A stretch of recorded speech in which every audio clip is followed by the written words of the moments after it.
Shalom dan selamat sejahtera. Kita bertemu lagi dalam program ini. Harapan dan doa saya ialah bahwa kita sentiasa diberkati oleh Tuhan dan sentiasa dilindungi di bawah naungan sayap-Nya.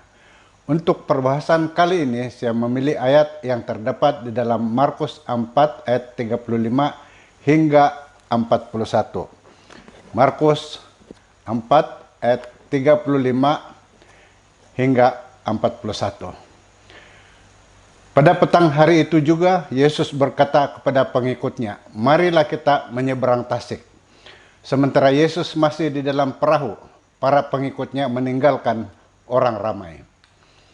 Setelah itu, pengikut-pengikut Yesus berlayar bersama dengan Dia. Ada juga perahu-perahu lain yang berlayar bersama-sama. Lalu angin kencang bertiup dan ombak melanda perahu sehingga hampir penuh dengan air. Tetapi Yesus sedang tidur di bagian belakang perahu itu dengan kepalanya beralaskan bantal. Pengikut-pengikutnya membangunkan dia dan berkata, "Guru, tidakkah guru peduli kita hampir tenggelam?" Yesus bangun lalu menengking angin dan berkata kepada ombak, "Diam, tenanglah." Angin pun reda dan Tasik menjadi tenang sekali. Tajuk yang saya pilih merupakan satu cabaran untuk kita tetap berdiri tenang di tengah badai. Mari berdoa. Tuhan, ketika kami belajar bersama, urapi kami dengan Roh Kudus langsung dari surga. Dalam nama Yesus kami berdoa. Amin. Hari itu merupakan satu hari yang dipenuhi dengan kesibukan bagi Yesus. Dari pagi dia telah melakukan pelbagai mukjizat. Kebanyakan mukjizat melibatkan manusia. Hari itu didahului dengan Yesus menyembuhkan seorang pesakit kusta. Di Kapernaum Yesus menyembuhkan seorang yang sakit lumpuh. Hamba kepada seorang ketua tentara Rom. Pastinya bukan dari bangsa Yahudi. Dia masuk ke rumah Simon Petrus dan menyembuhkan ibu mertuanya yang menderita demam panas. Markus memberitahu kita bahwa dia menyembuhkan ramai orang yang dirasuk roh-roh jahat dan yang mengidap pelbagai penyakit. Ketika keluar di kawasan lapang, Yesus mendapati dirinya berhadapan dengan orang ramai yang ingin bertemu dengan dia. Jelas genaplah apa yang Yesaya katakan, dia menanggung penderitaan kita dan menyembuhkan penyakit kita. Sementara ramai di antara mereka yang ingin disembuhkan dari pelbagai jenis penyakit, tidak kurang juga yang datang hanya untuk mendengar, ada juga yang gairah melihat orang sangat ramai berada di satu tempat. Di kalangan mereka juga ada para pemimpin Yahudi dari kumpulan Farisi yang datang hanya untuk mencari-cari alasan menyalahkan Yesus. Dalam keadaan beginilah Yesus semakin terhimpit hingga sampai di tepi laut Galili dan terpaksa menaiki perahu untuk mendapat satu panorama luas terhadap orang ramai yang berpusu-pusu datang kepadanya. Disitulah Yesus di dalam perahu bersama murid-muridnya.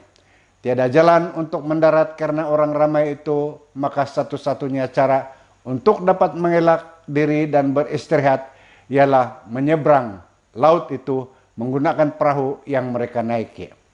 Lalu Yesus berkata kepada murid-muridnya, "Marilah kita menyeberang Tasik."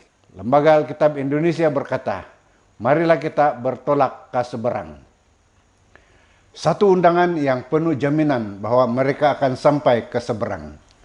Ungkapan yang mengandungi elemen sama apabila Yesus berkata kepada kita juga, "Dan apabila aku telah pergi ke situ dan telah menyediakan tempat bagimu, aku akan datang kembali dan membawa kamu ke tempatku supaya di tempat di mana aku berada, kamu pun berada." Ramai orang yang memulakan kehidupan sebagai Kristen tidak menyadari dan tidak bersedia bahwa menjadi pengikut Kristus tidak membuat kita kalis pencobaan, tidak membuat kita kalis penderitaan, tidak membuat kita imun kepada penyakit dan pelbagai godaan hidup yang serba mencabar. Malah godaan dan ujian juga boleh merasap masuk ke dalam gereja dan mengancam menenggelamkan seluruh anggotanya. bukan seorang dua anggota yang tercabar, tetapi seluruh anggota gereja. Kita boleh duduk diam di dalam gereja, namun ujian dan godaan hidup boleh masuk ke dalam gereja. Namun seperti murid-murid, sekurang-kurangnya Petrus, Yohanes, dan Andreas adalah veteran tentang Laut Galilea. Seolah-olah mereka merasakan bisikan air laut Galilea yang tahu bila air laut itu tenang dan bila air laut itu akan bergelora. Namun pada malam itu, karena Yesus yang mengundang mereka menaiki perahu dan pergi ke seberang. Mereka menaiki perahu itu dan pergi ke seberang. Maka mereka menaiki tanpa banyak pertanyaan.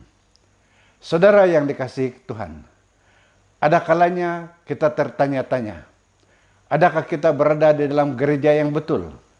Apa mungkin gereja yang kita berada boleh membimbing kita untuk dapat sampai ke seberang sana? Karena ada juga perahu-perahu lain yang berlayar bersama-sama.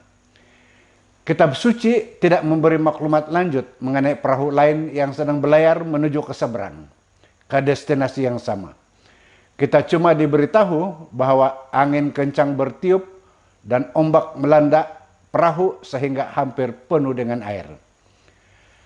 Saya tidak membesar di kawasan yang sara hidupnya bergantung kepada aktiviti di laut. Namun saya pasti dan yakin perahu yang hampir penuh dengan air akan pasti tenggelam. Tetapi tidak kira sama ada perahu yang kita naiki ini banyak masalahnya. Tidak kira ianya diombang-ambingkan oleh taufan dan badai. Tidak kiranya banyak persoalan dan pertanyaan yang diajukan kepada gereja kita sehingga kita tidak mampu menimba masalah itu keluar dari gereja kita. Karena hanya perahu yang dinaiki murid-murid itu yang telah sampai ke seberang. Karena di bahagian paling belakang perahu itu, Yesus sedang tidur. Khalik semesta alam sedang tidur di atas tilam dan bantal. Dan jika perahu itu harus tenggelam, maka Yesuslah orang pertama yang akan tenggelam. Saudara yang dikasihi Tuhan, oleh itu adalah lebih baik kita berada di dalam perahu yang diombang-ambingkan oleh taufan badai bersama Yesus, daripada berada di dalam perahu yang serba indah, mewah, dan lengkap dengan peralatan terkini tanpa Yesus. Saudara yang dikasihi Tuhan, hidup kita mungkin sedang berhadapan dengan pukulan taufan dan ribut yang datang dari semua arah. Tahap ekonomi merosot, pendapatan kita sering tidak dapat menampung keperluan hidup. Anak-anak kita sering memberontak hingga tidak terkawal. Rumah tangga boleh berdepan dengan satu benteng penghalang yang tidak boleh ditembusi. Dan jiwa rohani kita hampir tenggelam. Tetapi Yesus berada di bahagian hidup kita yang paling rapuh untuk tenggelam. Dan sebelum kita tenggelam, Yesus harus tenggelam dahulu. Kita hanya perlu datang kepadanya dan berseru, "Guru, tidakkah guru peduli? Kita hampir tenggelam." Satu seruan yang luar biasa, satu permintaan yang menakjubkan, satu doa yang sungguh berkuasa. Mengapa tidak ketika kita dalam bahaya tenggelam di dalam dosa, kita berhadapan dengan godaan dan pencobaan dan ujian yang hampir akan menenggelamkan kita, kita juga harus berseru, "Tidakkah Tuhan peduli bahwa saya hampir tenggelam? Tuhan, tidakkah Engkau peduli bahwa anak saya sedang sakit? Tidakkah Engkau peduli bahwa rumah tangga saya terancam? Tidakkah Engkau peduli bahwa saya sangat kesunyian, tidak punya teman? Tuhan, tidakkah Engkau peduli bahwa saya telah kehilangan pekerjaan dan kini tidak punya uang?" Kita semua telah mengajukan pertanyaan ini dalam ribuan caranya pada ribuan kalinya. Kita tidak pernah mempersoalkan balas kasihan dan rahmat Tuhan ketika segala-galanya nyaman dan makmur. Balas kasihan Allah tidak diukur oleh keadaan dan situasi semasa kita, dan kemurahannya tidak dibatasi oleh pemahaman kita. Allah tetap sangat peduli sama ada ketika angin taufan mengganas atau bila air laut tenang, tanpa bergelora dan matahari sedang memancarkan sinarannya menerangi muka bumi. Rahmatnya tidak terbatas pada cahaya matahari atau belas kasihannya terhadap keheningan ombak. Maka apabila ketika di tengah-tengah taufan dan badai dipukul ombak yang dahsyat, kita berseru, maka Yesus pun bangunlah. Yesus berdiri tenang di tengah perahu dan di tengah-tengah murid-muridnya, sementara badai mengamuk, ombak memukul mereka. Dan sinar terang kilat yang memancar menerangi wajahnya. Hanya seorang saja yang boleh berdiri dengan tenang di atas perahu yang diombang-ambingkan oleh taufan badai. Jika semuanya sudah gagal, hidup tidak menentu, kita boleh percaya kepada Dia yang boleh berdiri tinggi mengatasi keributan masalah kita. Maka apabila Yesus bangun, Dia berdiri tenang di tengah badai ombak menderu. Lautan bergelora mengombang-ambingkan perahu, namun di tengah-tengahnya Yesus berdiri tenang. Di tengah badai hidup kita yang paling mengancam, di tengah cobaan mengancam memusnahkan hidup kita, keluarga kita, rumah tangga kita, perkawinan kita, ekonomi kita. Kita tidak perlu gentar dan takut karena kita boleh berdiri tenang di tengah-tengahnya karena Yesus ada di sana. Sedang berdiri tenang di tengah badai untuk kita. Bagi Yesus, tiada yang tidak boleh tunduk kepada kuasanya karena Dia yang menengking angin dan berkata kepada ombak, diam, tenanglah. Dan badai segera berhenti. Gulungan ombak pun berhenti. Kabut gelap berlalu. Lalu bintang-bintang menyinarkan cahayanya. Perahu terapung dengan sayunya di atas laut yang kini tenang. Akan berkata kepada gelora dan taufan yang melanda di jiwa kita, diam, tenanglah. Seorang penulis bernama Eugene Peterson memberikan parafrasa yang sangat indah pada ayat ini. Dia berkata, Dia memberitahu angin untuk berhenti bertiup dan Dia berkata kepada laut, diam, bertenanglah. Lalu angin pun kehabisan nafasnya dan permukaan laut bagaikan permukaan kaca yang licin dan halus. Hanya Dia yang telah menciptakan langit dan bumi boleh menyuarakan kata-kata teguran kepada alam semula jadi. Maka semua makhluk hidup termasuk tumbuh-tumbuhan akan tunduk menuruti perintahnya. Setiap Sabat kita duduk tenang berbakti menyembah dan memuji Tuhan. Setiap Sabat kita merenungkan firman-Nya baik yang dituliskan di dalam lembaran kitab suci maupun yang terbentang luas di alam semula jadi. Karena Dialah Tuhan yang harus disembah. 6 hari lamanya Dia menciptakan langit dan bumi dan berhenti pada hari Sabat. Memberkati hari itu dan menyucikannya, dan perintah Allah ialah, ingatlah dan kuduskanlah hari Sabat. 6 hari lamanya engkau akan bekerja dan melakukan segala pekerjaanmu. Tetapi hari ketujuh adalah hari Sabat Tuhan Allahmu, hari tugu peringatan Allah mencipta langit dan bumi. Kepada murid-muridnya Yesus hanya berkata, mengapa kamu takut, kamu yang kurang percaya? Saudara yang dikasihi Tuhan, hakikatnya mereka percaya memiliki iman kepada Yesus. Mereka benar-benar percaya kepadanya. Namun iman mereka walaupun nyata, namun belum cukup menjadi matang. Bagaimanakah kita dapat memiliki iman yang memperkasakan kita untuk bertahan ketika berada di dalam taufan hidup? Pengalaman ini mengajar kita untuk menaiki perahu di mana Yesus berada dan berlayar bersama Dia kemana saja Dia membawa kita. Karena di mana tiada taufan, di situ tiada bahaya. Di mana tiada bahaya, di situ tiada ketakutan. Di mana tiada ketakutan, di situ tiada ujian. Di mana tiada ujian, di situ tiada pengajaran. Di mana tiada pengajaran, di situ tiada bertumbuh. Di mana tiada bertumbuh, di situ tiada beriman. Demikianlah bagi semua kita yang mengikuti Yesus. Tiada jalan pintas, tiada shortcut di dalam laluan menuju pertumbuhan rohani. Taufan hidup bukan satu jalan lencongan, ya bukan satu kesilapan.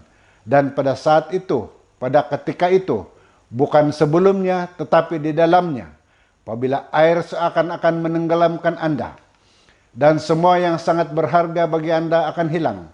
Pada detik itu, pada saat itu, Yesus akan bangun. Dia akan berdiri tenang.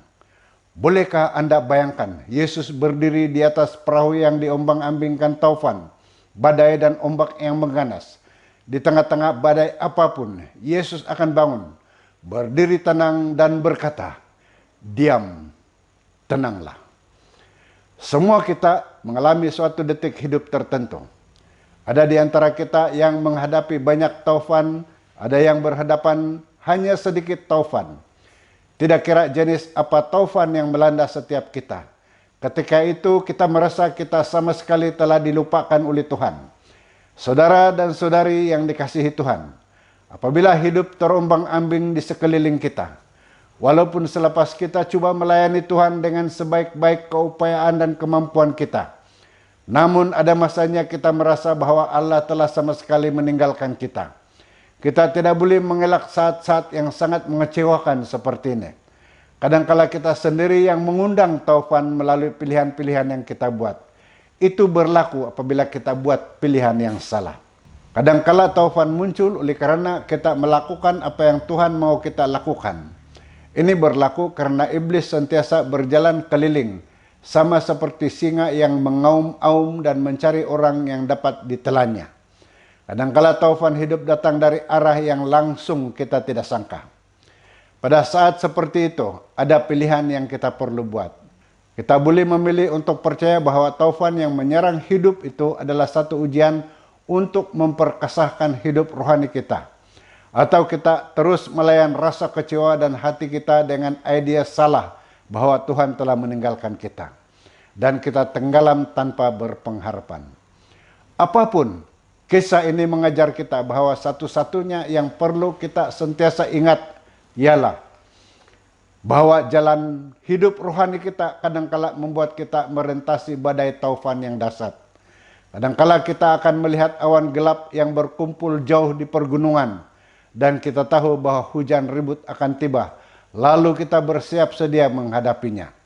Seringkali angin ribut itu akan tiba-tiba muncul dan kita dapati hidup kita yang sudah dirancang dengan rapi, berhadapan dengan gelora kehidupan yang dahsyat, dan hidup bagaikan diterbalikkan, dan kita pun mulailah tenggelam di telan ombak.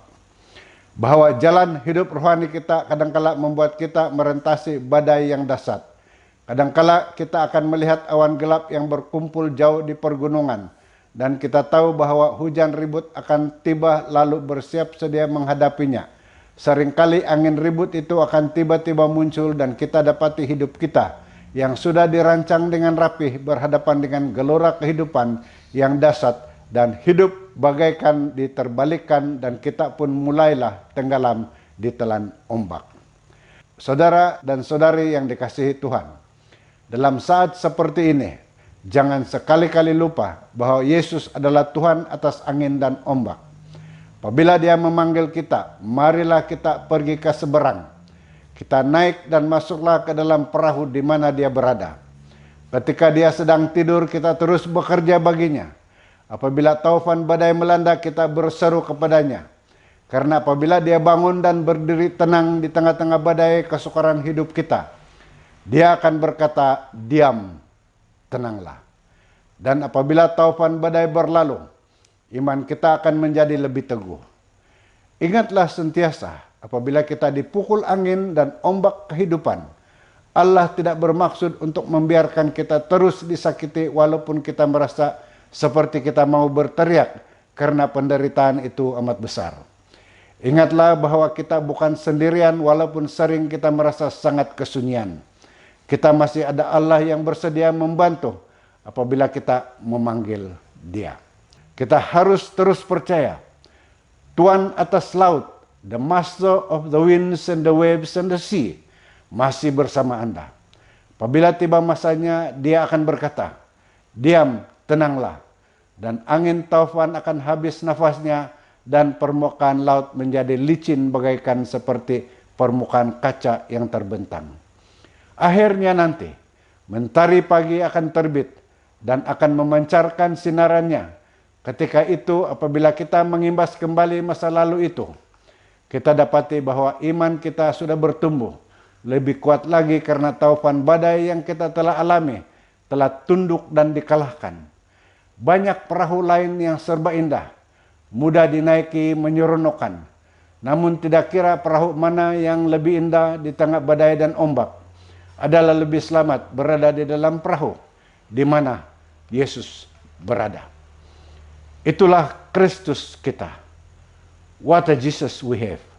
Karena angin dan ombak pun turut perintahnya. Marilah kita berpaut pada Yesus sekarang juga. Itulah doa dan harapan saya. Shalom, Tuhan memberkati Anda. Mari kita berdoa. Bapa Surgawi, terima kasih di atas pelajaran yang pastinya membawa kami lebih dekat kepada Tuhan. Jangan Engkau sekali-kali tinggalkan kami, Tuhan. Apabila kami berseru, Engkau datang.